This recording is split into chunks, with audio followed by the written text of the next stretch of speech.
নিরামিষ এঁচোড়ের ধোকার ডালনা এই রেসিপিটা আজকে আপনাদের সাথে শেয়ার করব।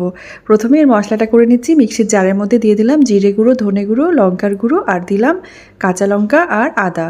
ভালো করে মশলাটাকে বেটে রাখলাম আর সেদ্ধ করে রাখা এঁচোড়টাকে বেশ ভালো করে হাত দিয়ে এভাবে চটকে নিলাম। এবারে কড়াইতে দিয়ে দিয়েছি সাদা তেল, তেলের মধ্যে দিয়েছি গোটা জিরে ফোড়ন। এবার দিয়ে দিলাম আমি এঁচোড়টা দেওয়ার পরে এর মধ্যে দিয়ে দিচ্ছি হাফ চামচ করে জিরে গুঁড়ো, ধনে গুঁড়ো, কাশ্মীরি লঙ্কার গুঁড়ো আর হলুদ। মিডিয়াম আঁচে এঁচোড়টাকে বেশ লাল করে আগে ভেজে নেব। এঁচোড়টা যখন বেশ ভালো মতো ভাজা হয়ে যাবে তখন আমি এর মধ্যে দিয়ে দেবো ছোলার ডাল। ছোলার ডালটা দেওয়ার পরে একেবারে শুকনো করে এটাকে আমি নেড়ে নিয়েছিলাম। এবার একটা থালার মধ্যে আমি তেল মাখিয়ে নিয়েছি আর এইভাবে এঁচোড়ের ব্যাটারটাকে বেশ ভালো করে ছড়িয়ে দিয়েছি। এটা ঠান্ডা হয়ে গেলে আমি পিস পিস করে কেটে নেব। এবার তাওয়াতে আমি দিয়ে দিয়েছি সামান্য করে তেল আর এঁচোড়ের ধোকাগুলোকে এভাবে আমি স্যালো ফ্রাই করে নিচ্ছি। ভালো মতো করে উল্টে পাল্টে একটু লাল করে স্যালো ফ্রাই করে নিলাম। আপনারা চাইলে এটা ডিপ ফ্রাইও করতে পারেন। এবারে কড়াইতে তেলটা গরম করে